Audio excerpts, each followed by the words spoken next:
अनमोल वचन अखिल भारतीय संत मत सत्संग के संस्थापक और गृहस्थ में आनंद योग के जनक परम संत महात्मा परम पूज्य श्री यशपाल जी महाराज अर्थात परम पूज्य भाई साहब जी द्वारा प्रतिपादित इन अनमोल वचनों का पालन करना अति आवश्यक है।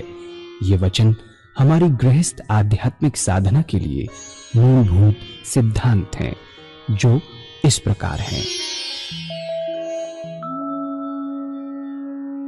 हम दुनिया की हर चीज की कीमत आंकते हैं, अपने मानव जीवन की कीमत भी जाने व परमात्मा की प्राप्ति हेतु साधना करें। मनुष्य योनि एक उपहार है, इसीलिए परमात्मा को धन्यवाद देते हुए आधा घंटा प्रातःकाल, आधा घंटा सायंकाल पूजा अवश्य करें।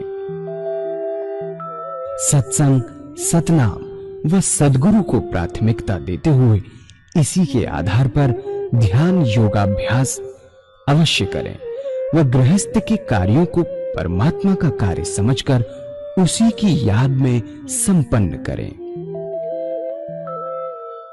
हर समय ये ध्यान रहे कि गुरु कृपा द्वारा परमात्मा की पवित्र सत्ता का हमारी आत्मा में वास है, अतः मन में निरंतर अपने इष्ट देव का जाप करें।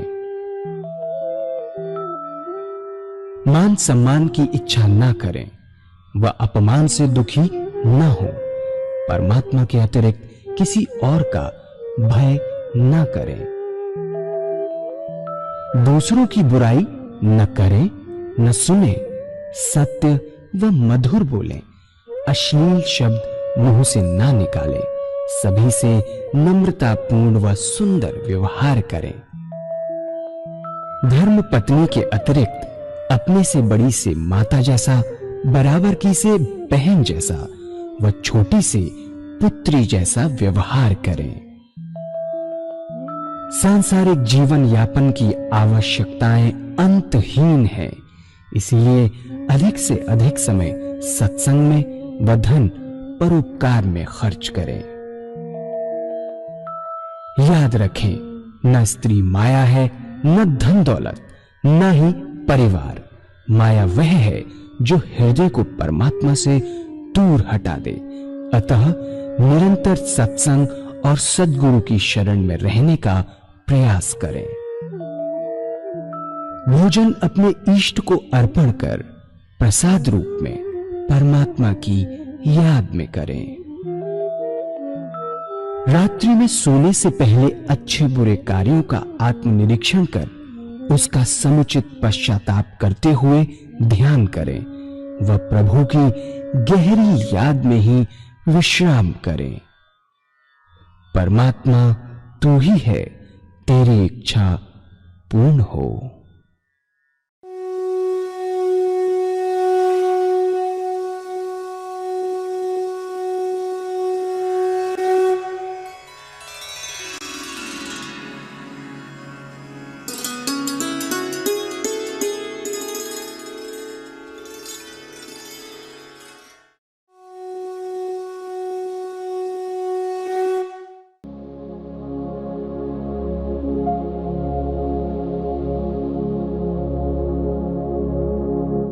जय सद्गुरुदेव जय पद शरणं श्रेयस्वरूप चरणों शरणं।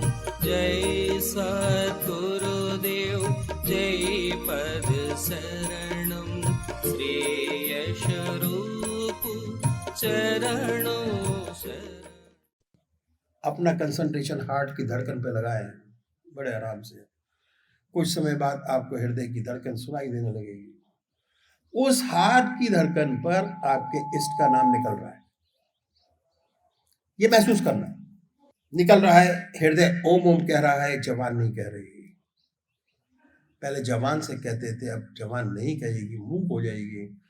भजन कहते हैं 2 घंटा, बहुत से भाई लोग भजन करते हैं, बहुत से मूक हो जाते हैं, अंदर से आवाज निकलती होती है।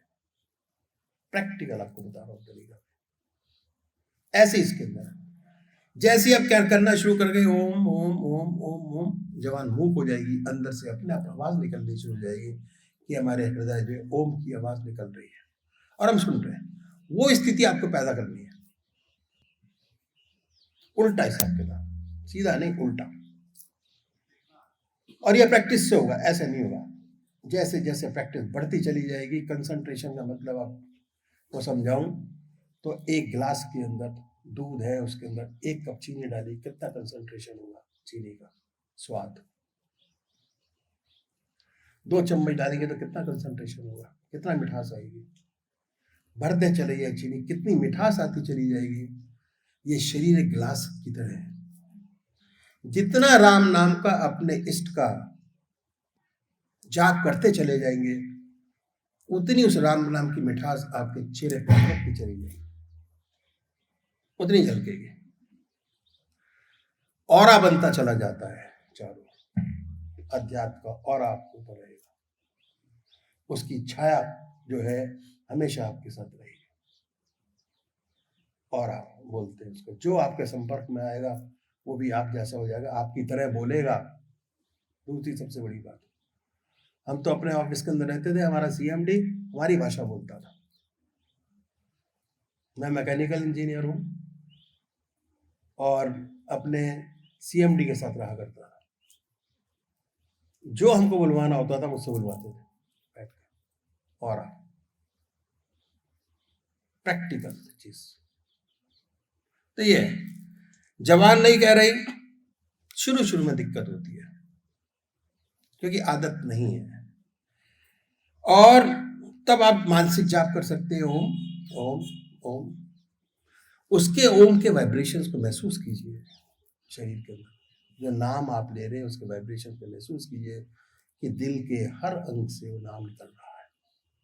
महसूस करने वाली बात है। तो क्या है, ऐसी अवस्था आती है ना कोई दूसरा ख्याल रहता ना विचार, उसमें ऐसे तल्लीन हो जाते कि अपना होश ही नहीं रहता, अपने आप से गायब। नींद कब आती है? कभी महसूस किया है आपने? एनालाइज कीजिए कि जब आप सोने जाते तो नींद कैसी आएगी आपको, कैसे आती है? जब तक आपके मन के अंदर विचार चलते होंगे आपको नींद नहीं आएगी। जहां विचार में विश्राम लगा आप स्लीप पर चले जाते हैं, और जो रह जाता है वो सपने में आ जाता है। हर चीज को एनालाइज करना बहुत जरूरी है, साइंटिफिक तरीके से हर पहलू को एनालाइज कीजिए कि जिंदगी का हर पहलू कितना इंपॉर्टेंट है हमारे लिए। उसकी इंपॉर्टेंस को एनालाइज करिए, एनालाइज कीजिए कि उसके एक्ट को परमात्मा ने इतना सुंदर जो शरीर बनाया है, उसके हर अंग को, हर थॉट को, हर सोच को एनालाइज करना बहुत जरूरी है। एनालाइज कीजिए, महसूस कीजिए उसके, बेकार जिंदगी खराब ना करें अपने। एक एक पहलू को एनालाइज करें कि इतना सुंदर चीज बनाई है। संसार में वो चीज है ही नहीं जो आपके अंदर है, परमात्मा ने वो चीज दी है। उसको देख के जितनी भी मशीनें बन रही हैं सब ऑटोमेटिक मशीन उसी से बन रही है। महसूस करके, देख के, महसूस करते प्रैक्टिकल में लाते, महसूस करते प्रैक्टिकल में लाते, नई चीज बना देते। ये है पूजा का तरीका, बड़ी शांति मिली। ये विशेष तरीका ऐसा बताया, चित्त की एकाग्रता होगी, सुषुप्ति की अवस्था होगी, सुषुप्ति से सहज समाधि में प्रवेश करेंगे। हमारे यहाँ आते सत्संग में 2 घंटे कोई मेडिटेशन कराता है। जब हम अपना 500 सेंटर हमारे हैं, जब हम 2 घंटे मेडिटेशन सत्संग कराते हैं, 1.25 घंटा मेडिटेशन कराते हैं, 1.25 घंटे में किसका मन नहीं लगेगा? इतना औरा बन जाता है उस कमरे के अंदर कि जो ना चाहने वाला आदमी वो भी सो जाता है आके, कितना थका हुआ क्यों ना हो। इतना औरा होता है सत्संग के टाइम पर जब ये होता है। तो ये उसके बाद क्या हुआ, धीरे धीरे में आत्मा का अनुभव होने लगेगा। क्या मैं कौन? हम ये शरीर नहीं है भाई, हमारे 3 शरीर हैं। ये स्थूल शरीर जो बाहर दिखाई देता है, दूसरा मन बुद्धि चित्त और अहंकार, मन जिससे सोच विचार का काम करते हैं, और तीसरी आत्मा। जब आत्मा निकल जाती है तो दोनों शरीर बेकार हो जाते हैं। सारा खेल अलग अलग शरीर का अलग अलग तरीके से पूरा है जो परमात्मा ने इतना सुंदर बनाया है। तो ये इन संतों ने इस बात का विशेष ध्यान रखा कि हमारे काम का समय दिया जाए। बिजी आदमी सत्संग करें या काम करें, ठीक है। पहली सीढ़ी का दूसरा स्टेप क्या है कि हर मनुष्य भोजन करता है। आप भोजन करने में आधा घंटा सुबह और आधा घंटा शाम को लगाता है। 2 टाइम ऐसा है जब भोजन करते हैं अक्सर लोग। ये समय खाली है हमारे हिसाब से। खाली क्या है? दुनिया के व्यवहार का आप कोई काम नहीं कर रहे होते। इस भोजन के तरीके में थोड़ा परिवर्तन लाना पड़ेगा जो मैं आपके सामने रख रहा हूं। और वास्तव में हमारा पुराना तरीका यही था। अब भी बहुत सी जगह ये तरीका चलता है, ऐसा नहीं है कि नहीं चलता, चलता है बहुत से चलता है।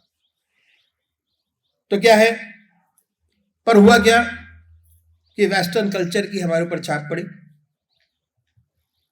वेस्टर्न ढाई फुट ऊंचा हो गया। पहले हम जमीन पर बैठकर भोजन करते थे, अब मेज कुर्सी पर बैठकर भोजन करते हैं। इसमें कोई नुकसान नहीं, कोई हर्ज नहीं, बड़े आराम से कर सकते हैं भोजन।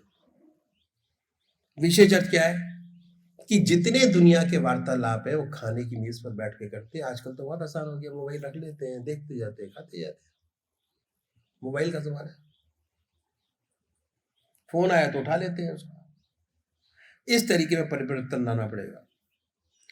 विशेष अर्थ क्या है कि दुनिया के जितने भी वार्तालाप हैं वे खाने की मेज पर होते हैं, क्योंकि हमने आपको वेस्टर्नाइज कर लिया, पश्चिम सभ्यता को अपना लिया। इस तरीके में तब्दीली लानी होगी यदि आप आध्यात्मिक जिंदगी जाते हैं। परिवर्तन क्या है कि जब भोजन आपके सामने आ जाए उससे अपने इष्टदेव के अर्पण कर दीजिए। भगवान के नहीं, अपने इष्टदेव के अर्पण करिए। हर ग्रास, हर कौर अपने इष्ट की याद में खाए। कोई भी चीज बगैर परमात्मा की याद के आपके शरीर में न जाए। कोई चीज बगैर परमात्मा की याद के ना भी है। भोजन की एक विशेषता है, भोजन जिन विचारों में डूब कर किया जाता है, खून जो बनता है उन्हीं विचारों का रंगा हुआ बनता है। अगर आप भोजन भगवान की याद में करेंगे तो दिन भर जब भी आप याद होंगे ऑटोमेटिक ईश्वर की याद आएगी। भक्ति के लिए जब तक आपका खून नहीं बदल जाता भक्ति नहीं आती। भगवान श्री कृष्ण ने गीता में साधक की दृष्टि से 4 विशेष बात बतलाई। पहला आहार की शुद्धि, आहार की शुद्धि बता रहा हूं आपको। दूसरा विहार की शुद्धि। तीसरा अभ्यास, अभ्यास में शुरू से तरीका बता रहा हूं उसका अभ्यास। चौथा वैराग। तो क्या है, यदि इस तरीके से भोजन करेंगे जो खून बनेगा परमात्मा की याद में रंगा हुआ बनेगा। जब भी आप खाली होंगे ईश्वर की याद स्वतः ही आएगी, दूसरी तरफ मन नहीं जाएगा, क्योंकि आप भोजन परमात्मा की याद में कर रहे हैं। अब पूजा में ही परमात्मा की याद करते हैं तो ये आधा घंटा दोपहर भोजन का समय, रात्रि का समय आधा घंटा ऑटोमेटिक पूजा में बदल जाएगा। मेगा प्रयास कीजिए। अगर 15 दिन आपने प्रैक्टिस कर ली तो 16वें दिन आपको करने की जरूरत ही नहीं है। ऑटोमेटिक जैसे थाली आपके सामने भोजन की आएगी अपने आप मन जड़ उठ जाएगा। ये शरीर की आदत है, मन की आदत है। मन जिस चीज को रिपीटेडली करता है मन उसकी आदत बना देता है। फिर प्रेशर लगाने की जरूरत ही नहीं है, अपने आप होता चला जाता है। जब भी आप खाली होंगे, ये है आसान तरीका कि कैसे सहूलियत से इन संतों ने बताया।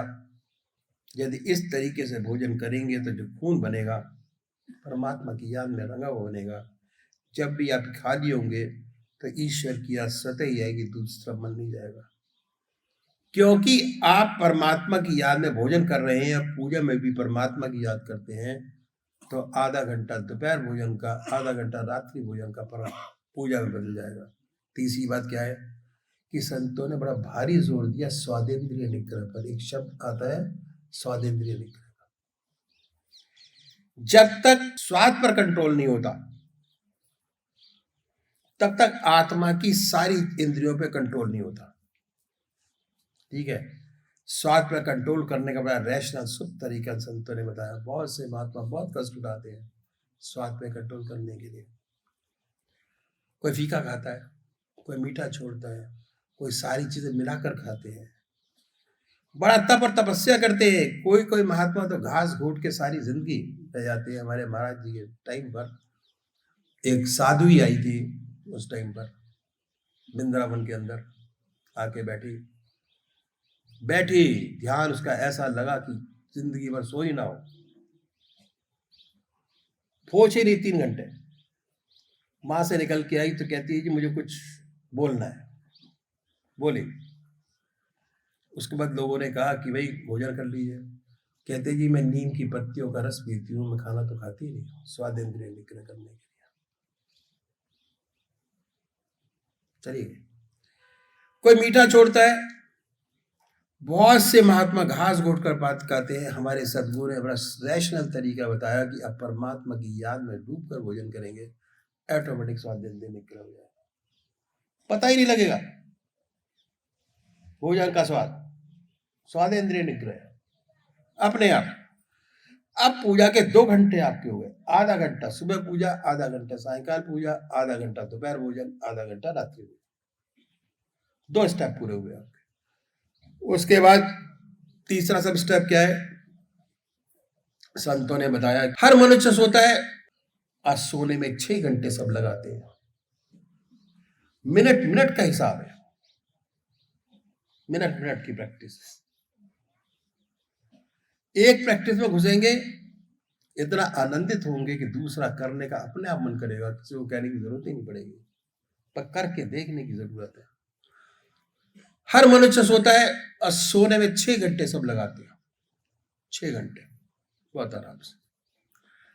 सोने से पहले 20 मिनट परमात्मा को दे तो बहुत बड़ी बात हो जाएगी, बहुत बड़ी बात हो जाएगी। क्या? विहार की शुद्धि हो जाएगी।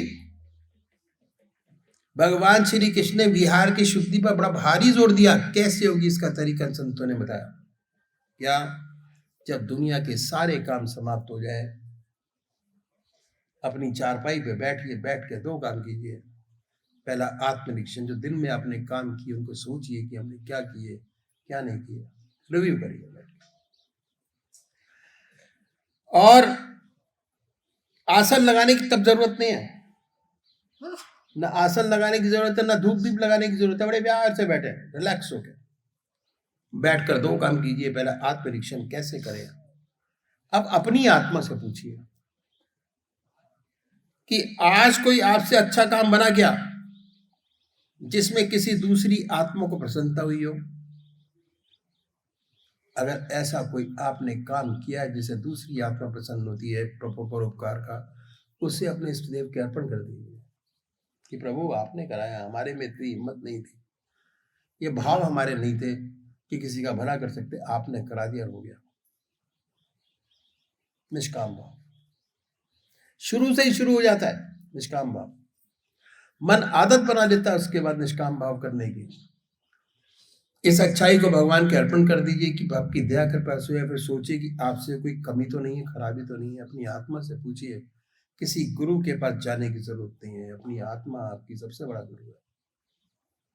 जो वो कहती है वो आप करते हो। आपका गुरु कहता भी है, उसके बाद भी आप वही करते हो जो आपकी आत्मा कहती है। अगर आत्मा कहती है कि नहीं है तो बड़ी अच्छी बात है। अगर कहती है कि झूठ है, कपट है, हमारी जिंदगी में काम है, क्रोध है, लोभ है, मोह है, अहंकार है, अगर ऐसी कोई चीज नजर आती है तो उसके लिए प्रायश्चित करना बहुत आवश्यक है। और अपने इष्टदेव के सामने प्रायश्चित करिए, किसी के सामने नहीं, कि परमात्मा हमें कमियों से मुक्ति करे। प्रार्थना बहुत बड़ी चीज है। अगर परमात्मा के सामने ऐसा करते चले जाते हैं तो भगवान हमारी आत्मा बहुत ऊंचा उठाता चला जाता है। सबसे अच्छा तरीका क्या है कि अपनी आत्मा से पूछे, छोटे से काम बड़ी गड़बड़ के जो हो जाते हैं, बड़ी चीज ना पकड़े, बड़ी चीज पकड़ेंगे हो ही नहीं पाएगा। छोटी सी आदत जो लगता है आपकी आत्मा को, ये अगर ये हमारा सुधर जाएगा, निकल जाएगी, तो हमारी आत्मा शुद्ध होती चली जाएगी, ध्यान अच्छा लगेगा। जैसे कप लड़ने की आदत पड़ गई है, उसमें झूठ बोल जाते हैं, इससे कोई फायदा तो नहीं, बिना मतलब झूठ के बोले। अगर आपकी आत्मा कुड़ती है तो ऐसी छोटी छोटी बातों को पकड़िए। परमात्मा से प्रार्थना कीजिए, एक चीज पकड़े, परमात्मा से प्रार्थना करें कि हे प्रभु ऐसी शक्ति प्रदान करो कि कल से ये छोटी खराबी ना हो। परमात्मा से वादा कीजिए और छोड़ दीजिए, नहीं करना। उसके बाद जिन्हें सोचते हैं नहीं जा सकेगी, उनमें भी परिवर्तन आता जाएगा, वह भी छूटती नजर आएंगी। शर्त एक है कि जिस बात का भगवान से वादा करें उसे पूरा अवश्य करें। अगर पूरा करेंगे तो अच्छा रहेगा, नहीं करेंगे तो आपकी इच्छा शक्ति घटती चली जाएगी, कुछ कर ही नहीं पाएंगे। विल पावर बढ़ाने का सिर्फ एक ही तरीका है, जिसका परमात्मा से वादा करें छोड़िए उसको। छोड़ते चले जाएंगे, विल पावर स्ट्रांग होती जाएगी। बड़ी बड़ी कमियां जो हमारे अंदर हैं, जिन्हें सोचते हैं कि ना जा पाएंगी, वो भी छूटती नजर आएंगी। जीवन बड़ा शुद्ध और अच्छा होता चला जाएगा। उस शुद्धता का ऑरा आपके चारों बनता चला जाएगा, ऑटोमेटिक अपने आप बनता चला जाएगा। आपको कहने की जरूरत ही नहीं है। जैसे एक दिए का लैंप की जो लौ जलती है, वो लौ आपके हृदय में जलेगी और उसकी जो छत्र छाया है वो दूसरों को प्रकाशित करती रहेगी। तो शक्ति बढ़ाइए। इसके बाद अपने इष्ट का ध्यान कीजिए और याद कीजिए, और याद करते करते सो जाइए। बाकी सारी चीजें छोड़ दीजिए। अगर ये अभ्यास करेंगे तो इसके बहुत विशेष लाभ आपको मालूम होंगे। जो ऐसे भाई बहन हैं जिन्हें ऊट पटांग सपने आते हैं, आने बंद हो जाएंगे। डरावने सपने बंद हो जाएंगे। भूत प्रेत सब गायब, कोई असर नहीं, सब गायब हो जाते हैं। ऊट पटांग सपने आने बंद हो जाएंगे। नींद अच्छी आएगी, बेखबर होकर सोएंगे घोड़े बेच के। जब ये अभ्यास और बढ़ेगा तो आपके सपने बदल जाएंगे। सुंदर सुंदर सपने आएंगे। जिस भाव में सोए हैं वही तो दिखाई देगा।